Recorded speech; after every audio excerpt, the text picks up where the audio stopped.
ಚಲಪತಿ ಹಾ, ಮೂಡಲಕುಂಟೆ. ಹೇಳಿನ. ಒಂದು WhatsApp message ಮಾಡಿದ್ದೀರಾ. ಹೌದು.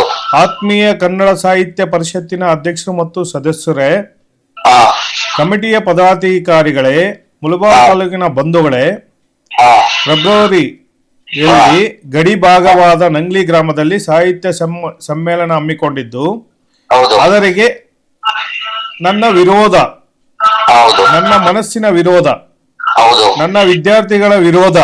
ಹೌದು 5-6 ದಶಕಗಳಿಂದ ಶ್ರೀಮಾನ್ ಡಿವಿಜಿಯವರ ಪ್ರತಿಮೆಯ ಬಗ್ಗೆ, ಹಾ ಡಿವಿಜಿಯವರ ಜನ್ಮಸ್ಥಳ ಮೂಡಲಬಾಗಿಲು, ಹೌದು ಡಿವಿಜಿ ಪ್ರತಿಮೆನೇ ಇಲ್ಲದೆ ಹಾ ಸಾಹಿತ್ಯ ಸಮ್ಮೇಳನ ಮಾಡೋದು ಹಾ ನಮ್ಮೆಲ್ಲರ ವಿರೋಧ. ಹೌದು ಸ್ವಾಮಿ. ಡಿವಿಜಿಯವರ ಸಾಹಿತ್ಯಕ್ಕಾಗಲಿ ಹಾ ಅವರು ಬರೆದಿರುವ ಪುಸ್ತಕವಾಗಲಿ ಹಾ ತುಂಬಾ ಆಕರ್ಷಣೆ. ಹೌದು ವಿದ್ಯಾರ್ಥಿಗಳೇ, ಹಾ ಅದರ ಇದೇ ನೆಲದಲ್ಲಿ ಹುಟ್ಟಿರುವ ಡಿವಿಜಿಯವರ ಹಾ ಇದೇ ನೆಲದಲ್ಲಿ ಅವರ ಪ್ರತಿಮೆ ಇಲ್ಲದಿರುವುದು ನೋವಿನ ಸಂಗತಿ. ಹೌದು ಆದ್ದರಿಂದ ಹಾ ಸಾಹಿತ್ಯ ಸಮ್ಮೇಳನವನ್ನು ಹಾ ನಾವು ವಿರೋಧವನ್ನು ಮಾಡುತ್ತೇವೆ. ಹಾ ಡಿವಿಜಿಯವರಿಗೆ ಹಾ ಅವಮಾನ ಈ ತಾಲೂಕಿನಲ್ಲಿ. ಹೌದು ಡಿವಿಜಿ ಪ್ರತಿಮೆಯ ಇಲ್ಲದ ಈ ತಾಲೂಕಿನ ಜನತೆ ಹಾ ಹೇಡಿಗಳು. ಹೌದು ನಾವು ಹಾ ಅಂದ್ರೆ ಹೇಡಿಗಳು, ನಾವೆಲ್ಲರೂ ಸೇರಿ ಹೇಡಿಗಳು ಅಂತ ನೀವು ಇದು ಮಾಡಿದೆ. ಹೌದು ನನ್ನ ವಿರೋಧವಿದೆ. ಹೌದು ದಯವಿಟ್ಟು ಹಾ ತಾಲೂಕಿನ ಜನಪ್ರತಿನಿಧಿಗಳು, ಹಾ ಅಧಿಕಾರಿಗಳು, ಹ್ಮ್ ಶಿಕ್ಷಕರು, ಹ್ಮ್ ಸಾರ್ವಜನಿಕರು ಹ್ಮ್ ದಯವಿಟ್ಟು ಗಮನಿಸಿ. ಈಗಿನ ವಿದ್ಯಾರ್ಥಿ ಪೀಳಿಗೆಗೆ ನಮ್ಮ ತಾಲೂಕಿನಲ್ಲಿ ಡಿವಿಜಿ ಅವರ ಹ್ಮ್ ಪ್ರತಿಮೆ ಅಗತ್ಯ. ಹೌದು ಸಹಕರಿಸಿ. ದಯವಿಟ್ಟು ಸಮ್ಮೇಳನ ದಿನ ನಮ್ಮ ಪ್ರತಿಭಟನೆ ಇರುತ್ತದೆ. ಹೌದು ಸಾಹಿತ್ಯ ಸಮ್ಮೇಳನದ ಕಾರ್ಯಕರ್ತರು, ಜನಪ್ರತಿನಿಧಿಗಳು, ಸಾರ್ವಜನಿಕರು ಸಹಕರಿಸಬೇಕಾಗಿ ತಮ್ಮಲ್ಲಿ ಮನವಿ ಮಾಡಿಕೊಳ್ಳುತ್ತೇವೆ. ಜೈ ಭೀಮ್, ಜೈ ಭುವನೇಶ್ವರಿ ಅಂತ ಒಂದು ಮೆಸೇಜ್ ಕಳಿಸಿದ್ದೀರಾ. ಹೌದು ಏನು ನರಸಿಂಹ ಇದು? ಸರ್, ಇದು ಏನಂತ ಹೇಳಿದ್ರೆ, ಹಲೋ ಹೇಳಿ ಹೇಳಿ ಹೇಳಿ. ಸರ್, ನಾನು 16 ವರ್ಷಗಳಿಂದ ನಾನು ಇವರು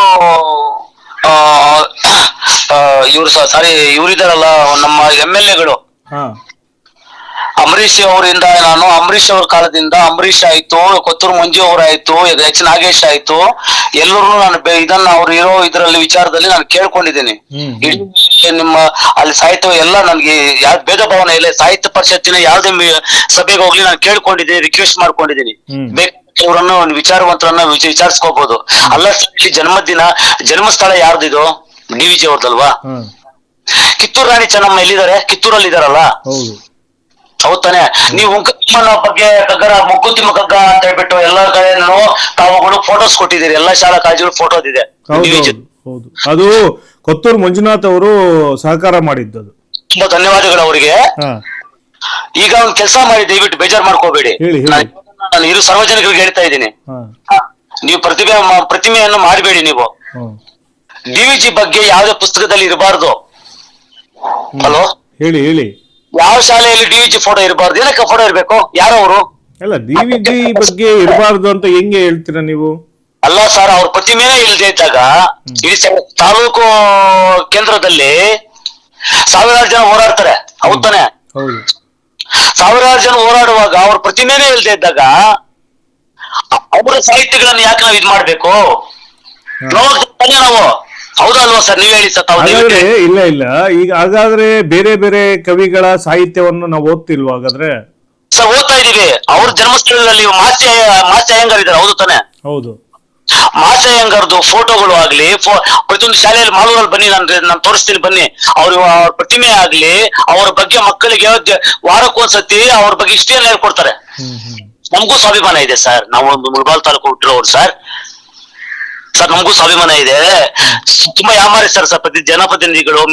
ಅಲ್ಲಿ ಇದ್ರ ಹೋದಾಗ ಇಷ್ಟೆಲ್ಲ ಮಾಡ್ತಿದ್ದಾರೆ. ಒಬ್ಬ ಡಿವಿಜಿ, ಇಲ್ಲಿ ಹುಟ್ಟಿ ಬೆಳೆದಂತಹ ಡಿವಿಜಿ ಅವರ ಪ್ರತಿಮೆ ಇಲ್ಲ ಅಂತ ನಿಮ್ಮ ಆಕ್ರೋಶ, ಆಕ್ರಂದನ. ಹೌದು, 100% ಸತ್ಯವಾದ ಮತ್ತು 100% ನನ್ಗೆ ನನ್ನ ವಿರೋಧಗಳಾಗ್ಲಿ, ಪರವಾಗಿ ನನ್ಗೆ ವಿರೋಧ ಆಗ್ಲಿ, ಎಲ್ಲ ತಾಲೂಕಲ್ಲ ವಿರೋಧ ಆಗ್ಲಿ, ನಾನು ಡಿವಿಜಿ ಅವ್ರ ಬಗ್ಗೆ ನಾನು ತುಂಬಾ ಅಭಿಮಾನ. ನನಗೆ ಡಿವಿಜಿ ಅವ್ರ ಪ್ರತಿಮೆ ಇಲ್ದಿದ್ರೆ ನಾನು ಸಾಹಿತ್ಯ ಸಮ್ಮೇಳನ ಮಾಡಕ್ ಬಿಡಲ್ಲ ಸರ್. ಸರ್, ನಾನು ಹೋರಾಟಗಾರ, ಯುವ ಹೋರಾಟಗಾರ. ನಾನು 7th ಇಂದ ಹೋರಾಟ ಮಾಡಿರೋದು. ನನ್ಗೆ ಯಾವ ಬೆದರಿಸೋದು ಅವೆಲ್ಲ ನನ್ಗೆ ಗೊತ್ತಿಲ್ಲ. ನನ್ನನ್ನ ನೈಸ್ ಮಾಡಕ್ ಯಾರು ಬರಕ್ ಆಗಲ್ಲ. ನಾನು ಸುದ್ದಿ ಆಗದೆ ಇದ್ರೂ ಚಿಂತೆ ಇಲ್ಲ. ಏಕಾಂಗಿ ಪ್ರತಿಭಟನೆ ಮಾಡ್ತೀನಿ ನಾನು. ನನಗೆ ಗೊತ್ತಿದೆ, ನಾನು ವಿದ್ಯಾರ್ಥಿಗಳಿಗೆ, ಪ್ರತಿಯೊಬ್ಬ ವಿದ್ಯಾರ್ಥಿಗಳಿಗೆ ಗೊತ್ತಾಗ್ತದೆ. ಅಲ್ಲ, ನೀವು ನಿಮ್ಮ ಹೋರಾಟಕ್ಕೆ ನಾವು ಕೂಡ ಸಾಥ್ ಕೊಡ್ತೀವಿ. ಹೋರಾಟದ ಹಾದಿ ಕಾನೂನ ಬಾಹಿರವಾಗಿರ್ಬೇಕು, ಕಾನೂನು ಚೌಕಟ್ಟಲ್ಲಿ ಹೋರಾಟಗಳು ಮಾಡೋದು. ನೀನು ಹೇಳ್ತಿರೋದು ಸತ್ಯಕ್ಕೆ 100% ಕರೆಕ್ಟು. DVG ಪ್ರತಿಮೆ ಬೆಳೆದಿರಬೇಕು ಅಂದ್ರೆ ಎಲ್ಲರ ಒಂದು ಕೂಗಿದೆ. ಆದರೆ ಇಲ್ಲಿನ ಜನಪ್ರತಿನಿಧಿಗಳಾಗ್ಲಿ, ಇಲ್ಲಿನ ಸರ್ಕಾರ ಆಗ್ಲಿ, ಇಲ್ಲಿನ ಯಾವುದೇ ರೀತಿಯಾದಂತಹ ಅದಕ್ಕೆ ಆದಂತಹ ಮನ್ನಣೆ ಕೊಡ್ತಾ ಇಲ್ಲ. ಇದು ನಮ್ಮ ದುರಾದೃಷ್ಟ ಅನ್ಕೋಬಹುದು. ಹೌದು ಸರ್, 100%. ಯಾಕಂತ ಹೇಳಿದ್ರೆ ಸರ್, ದಯವಿಟ್ಟು ಕ್ಷಮಿಸ್ಬೇಕು, ಕೇಳಿಸ್ಕೊಳ್ಳಿ. ಎಲ್ಲೂ ಫೋಟೋಗಳಿಗೆ ಮತ್ತೆ ಪೇಪರ್ಗಳಿಗೆ ಪೋಸ್ ಕೊಡೋರು ಬಿಟ್ರೆ ಶಾಲೆ ಹಾಕೊಂಡು ಒಬ್ರು ಅದ್ರ ಬಗ್ಗೆ ಚಿಂತನೆ ಮಾಡ್ತಿಲ್ಲ. DVG ಅವರು ಸಾಹಿತ್ಯ ಸಮ್ಮೇಳನ ವಿಚಾರದಲ್ಲಿ, ಸಾಹಿತ್ಯ ಪರಿಷತ್ ವಿಚಾರದಲ್ಲಿ, ಮತ್ತೆ DVG ಅವರ ವಿಚಾರದಲ್ಲಿ, ರಾಜ್ಯೋತ್ಸವ ವಿಚಾರದಲ್ಲಿ ಎಲ್ಲರೂ ರಾಜಕಾರಣ ಮಾಡ್ತಾರೆ ಬಿಟ್ರೆ, ರಾಜಕಾರಣಿ ತರ ಪೋಸ್ ಹೊಡಿತಾರೆ ಬಿಟ್ರೆ, ಒಬ್ಬ DVG ಅಂದ್ರೆ ಏನು, ಇದು ರಾಜ್ಯೋತ್ಸವ ದಿನ DVG ಅನ್ನ ಯಾವ ತರ ಪ್ರತಿಮೆಯನ್ನ ಪೂಜೆ ಮಾಡ್ಬೇಕು ಗೊತ್ತಿಲ್ಲ, ಒಂದು ಫೋಟೋ ಕಾಲ್ ಗೊತ್ತಿಲ್ಲ. ಯಾವ್ದೋ DVG ಸ್ಕೂಲ್ ಹತ್ರ ಒಂದು ಪ್ರತಿಮೆ ಮಾಡಿಬಿಟ್ಟು ಅಲ್ಲೋಗ್ಬಿಟ್ಟು ಫೋಟೋಗಳು ಮಾಡಿ ಫೇಸ್ಬುಕ್ ಅಲ್ಲಿ ಹಾಕೊಂಡ್ರೆ ಅದು ಅಭಿಮಾನ ಅಲ್ಲ ಸರ್. ಅಭಿಮಾನ ಅಂತ ಹೇಳಿದ್ರೆ ಮಕ್ಕಳಿಗೆ ಪ್ರತಿಯೊಬ್ಬರು ಊರಿನ ಮಧ್ಯಭಾಗದಲ್ಲಿ DVG ವೃತ್ತದಲ್ಲಿ ಇರಬೇಕು. 100% ಸರ್, ಸತ್ಯವಾದ 100% ಸರ್. ಸರ್, ನಾನು ಏಕಾಂಗಿ ಪ್ರತಿಭೆ, ನನ್ನ ಸ್ಟೂಡೆಂಟ್ಸ್ ಇದ್ದಾರೆ ಸರ್, ಗೊತ್ತಿದೆ. ಏಕಾಂಗಿ ಪ್ರತಿಭಟನೆಗಿಂತ ನಿನ್ನ ಒಂದು ಇದಕ್ಕೆ ಸಾಥ್ ಕೊಡೋರು ಬೇಜಾನ್ ಇದ್ದಾರೆ. DVG ಬಗ್ಗೆ ಒಂದು ಕಲ್ಪನೆ ಇರೋರು, DVG ಬಗ್ಗೆ ನೋಡಿ ಸರ್, ಯಾರು ನಾನು ಇಂಥ ವಿಚಾರ ಮಾಡುವಾಗ ಯಾರು ಸುದ್ದಿಗಳು ಹಾಕಲ್ಲ. ದಯವಿಟ್ಟು ಅರ್ಥ ಮಾಡ್ಕೊಡಿ. ಪತ್ರಕರ್ತರಲ್ಲಿ ಮಿತ್ರರಲ್ಲಿ ಒಂದು ಮನವಿ ಏನಂತ ಹೇಳಿದ್ರೆ, ದಯವಿಟ್ಟು ನನ್ನ ತಮ್ಮಂದ್ರು, ನನ್ನ ಅಭಿಲಾಷಿಗಳವರೆಲ್ಲ ಯಾರು ಸುದ್ದಿ ಮಾಡಲ್ಲ ಇದನ್ನ. ದಯವಿಟ್ಟು ನಾನು ಸುಮಾರು ಸತಿ ನಾನು ಇದ್ರ ಬಗ್ಗೆ ಧ್ವನಿ ಎತ್ತಿದ್ದೀನಿ. ನನ್ನ ಧ್ವನಿಯನ್ನ ನೀವು ಜನಗಳು ಸಾರ್ವಜನಿಕರಿಗೆ ತಿಳಿಸಿದ್ರೆ ಇಷ್ಟೊಂದು ಆಗ್ತಾ ಇತ್ತು. ಆದ್ಮೇಲೆ ಯಾರು ಮಾಡಿಲ್ಲ. ಈಗ ತಿಳಿಸ್ತಾ ಇದ್ದೀನಿ ನಾನು. ಅಲ್ಲ, ನೀವು ತಿಳಿಸೋದು ಖಂಡಿತ ನಿಮ್ಗೆ ಧನ್ಯವಾದಗಳು. ಯಾಕಂತ ಹೇಳಿದ್ರೆ ನಾನು ನಿಜ ಮಾತಾಡ್ತಾ ಇದ್ದೀನಿ. ನಾನು ಯಾರ ವಿರೋಧಿ ಅಲ್ಲ, ನನ್ಗೆ ಯಾರು ನಿಮ್ಮ ಧ್ವನಿಯನ್ನ ಪಬ್ಲಿಕ್ ಗೆ ಈಗ ಲೈವ್ ಅಲ್ಲಿ ತಿಳಿಸ್ತಾ ಇದ್ದೀನಿ. ದಯವಿಟ್ಟು ಇದನ್ನ ಸ್ವಲ್ಪ ಮಾಡಿ, ದಯವಿಟ್ಟು ಮಾಡ್ಬೇಕು. ಯಾಕಂತ ಹೇಳಿದ್ರೆ ನಿಮ್ಮ ಪರ್ಮಿಷನ್ ಇಲ್ಲದೆ ಮಾಡ್ತಾ ಇದ್ದೀನಿ. ಇಲ್ಲ ಸರ್, ಖಂಡಿತ ಧನ್ಯವಾದಗಳು. ನೋಡಿ ಸರ್, ಈಗಿನ ಮಕ್ಕಳಿಗೆ ತುಂಬಾ ಹದಗೆಟ್ಟೋಗಿದ್ದಾರೆ ಸರ್, ಮೊಬೈಲ್ ಎಲ್ಲ ಇಟ್ಕೊಂಡು. ನಮ್ಮ DVG ಅವ್ರ ಬಗ್ಗೆ, ನಮ್ಮ ನೆಲದಲ್ಲಿ ಹುಟ್ಟಿರೋ ಒಬ್ಬ ದೇವರ ಬಗ್ಗೆ, ನಮ್ಮ ಒಬ್ಬ ಸಾಹಿತಿಗಳ ಬಗ್ಗೆ, ಒಂದು ಕವಿಗಳ ಬಗ್ಗೆ, ಒಂದು ಮಹಾನ್ ವ್ಯಕ್ತಿ ಬಗ್ಗೆ ತಿಳಿಸಿ ಸರ್, ದಯವಿಟ್ಟು ತಿಳಿಸಿ ಸರ್. ಅವ್ರ ಪ್ರತಿಮೆ ಇದ್ರೆ ಪ್ರತಿಯೊಬ್ಬರು ನೋಡ್ಕೊಂಡು ಹೋಗಿ ನಮಸ್ಕಾರ, ಮಕ್ಕಳು ಶಾಲೆಗಳಿಗೆ ಹೋಗುವಾಗ ನಮಸ್ಕಾರ ಹಾಕೊಂಡು ಹೋದಾಗ ಅವ್ರ ಮೈಂಡ್ ಅನ್ನ ಇರ್ತದೆ ಸರ್. ದಯವಿಟ್ಟು ಸರ್. ಆಫೀಸ್ ಮೇಲೆ ಮಾತ್ರ ನೀವು ಫೋಟೋ ಕೊಟ್ಟಿದ್ದೆ, ಪಾಪ ಕೊತ್ತೂರು ಮಂಜುನಾಥ್ ಸರ್ ಒಂದು ಫೋಟೋ ಕೊಟ್ಟಿದ್ದಾರೆ, ಎಲ್ಲರೂ ಶಾಲೆಗಳಲ್ಲಿ ಇರ್ಬೇಕು ಅಂತ. ನಾನು ಈ ತರ ಹೇಳಿದಕ್ಕೆ ಅವರೇ ಒಂದು 125ನೇ ವರ್ಷದ್ದು ಅವರೇ ಒಂದು ಖುದ್ದಾಗಿ ಫೋಟೋಗಳು ಮಾಡಿ, ನಾನೇ ಮಾಡಿ ಎಲ್ಲ ಪಾಪ ಕೊಟ್ಟಿದ್ದಾರೆ ಅವರು. ಅದನ್ನ ಆಫೀಸ್ ರೂಮ್ ಅಲ್ಲಿ HM ಮುಂದೆ ಇರ್ತದೆ, HM ಆಫೀಸ್ ರೂಮ್ ಅಲ್ಲಿ ಇರ್ತದೆ. ಮಕ್ಳು ಯಾರು ಆಫೀಸ್ ರೂಮ್ ಹೋಗಲ್ಲ ಸರ್. ದಯವಿಟ್ಟು DVG ಅವ್ರ ಬಗ್ಗೆ, ಅವರು ಸಾಹಿತ್ಯದ ಬಗ್ಗೆ ಮಕ್ಕಳಿಗೆ ತಿಳಿಸಿದ್ರೆ ಒಳ್ಳೇದು ಸರ್. ದಯವಿಟ್ಟು ಹೇಳ್ತೀನಿ, ಅರ್ಥ ಮಾಡ್ಕೊಳ್ಳಿ. ತಮ್ಮ ಶಾಸಕರಿಗೆ ಮನವಿ ಮಾಡ್ಕೊಂತೀನಿ, ಜಿಲ್ಲಾ ಸಚಿವರ ಹತ್ರ, ಜಿಲ್ಲಾ ಉಸ್ತುವಾರಿ ಸಚಿವರ ಹತ್ರ ಮನವಿ ಮಾಡ್ಕೊಂತೀನಿ, ಜಿಲ್ಲಾಧಿಕಾರಿಗಳ ಹತ್ರ ಮನವಿ ಮಾಡ್ಕೊಂತೀನಿ. ದಯವಿಟ್ಟು ಇದೊಂದು ಮಾಡಿಕೊಟ್ರೆ ಒಳ್ಳೇದು ಸರ್. ಇಲ್ದೇ ಅಂತ ಸಾಹಿತ್ಯ ಸಮ್ಮೇಳನ ನಡೆಯಕ್ ಬಿಡಲ್ಲ ಸರ್.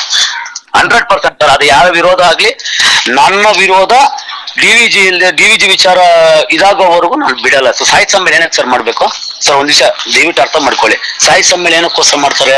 ಸಾಹಿತ್ಯ ಸಮ್ಮೇಳನ ಇಲ್ಲಿ ಕನ್ನಡ ಸಾಹಿತ್ಯ ಸಮ್ಮೇಳನ ಮಾಡೋದನ್ನ ಇಲ್ಲಿನ ಭಾಷೆ ಆಗ್ಲಿ, ಈ ನೆಲ ಜಲ ಆಗ್ಲಿ, ಸಾಹಿತ್ಯವನ್ನ, ಹೊಸ ಸಾಹಿತ್ಯವನ್ನ ಹುಟ್ಟಾಕುವುದಾಗ್ಲಿ, ಸಾಹಿತ್ಯಕ್ಕೆ ಒಂದು ಅಂದ್ರೆ ಒಂದು ಗೌರವ ತರೋಕೆ ಈ ಸಾಹಿತ್ಯ ಸಮ್ಮೇಳನಗಳು ನಡೆಯುತ್ತೆ.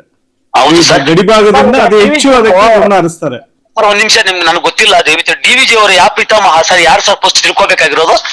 ಪತ್ರಕರ್ತರು, ಕನ್ನಡ ಸಾಹಿತ್ಯ ಪರಿಷತ್, ಕನ್ನಡ ಸಾಹಿತ್ಯ ಪರಿಷತ್ತು ಮತ್ತು ಪತ್ರಕರ್ತರು ಎರಡೇ ಕಣ್ಣು ಇರೋದು. ಆ ಎರಡು ಕಣ್ಣುಗಳನ್ನ ಇದನ್ನ ಪ್ರಚಾರ ಮಾಡ್ತಿಲ್ಲ, ಇವ್ರ ಬಗ್ಗೆ ಗಮನ ಹರಿಸಿಲ್ಲ ಅಂತ ಹೇಳಿದ್ರೆ ದುರದೃಷ್ಟಕರ. ನಾವ್ ಹೇಳಿಗಳಲ್ವಾ ಸರ್, ನಮ್ ತಾಲೂಕವರು ಹೇಳಿಗಳಲ್ವಾ ಸರ್? ನೀವ್ ಹೇಳಿ ಸರ್, ನಾವೇನಕ್ಕೆ ಸರ್ ಉಳಿಯೋದು? ಏನಕ್ಕೋಸ್ಕರ ಸರ್ ಮಾಡ್ಬೇಕು? ಆಯ್ತು, ನಿಮ್ಮ ಕೂಗನ್ನ, ನಿಮ್ಮ ಧ್ವನಿಯನ್ನ ನಾನು ಸಾರ್ವಜನಿಕರಲ್ಲಿ ಬಿತ್ತರಿ ಮಾಡ್ತೀನಿ. ನಿಮ್ಮ ಧ್ವನಿ ಏನ್ ಮಾತಾಡಿದ್ರು ಸರ್, ನಾನು ಸಂಘಟಕರನಾಗಿ ಮಾತಾಡ್ತಿಲ್ಲ, ಒಂದು ರಾಜಕಾರಣಿಯಿಂದ ಮಾತಾಡ್ತಿಲ್ಲ.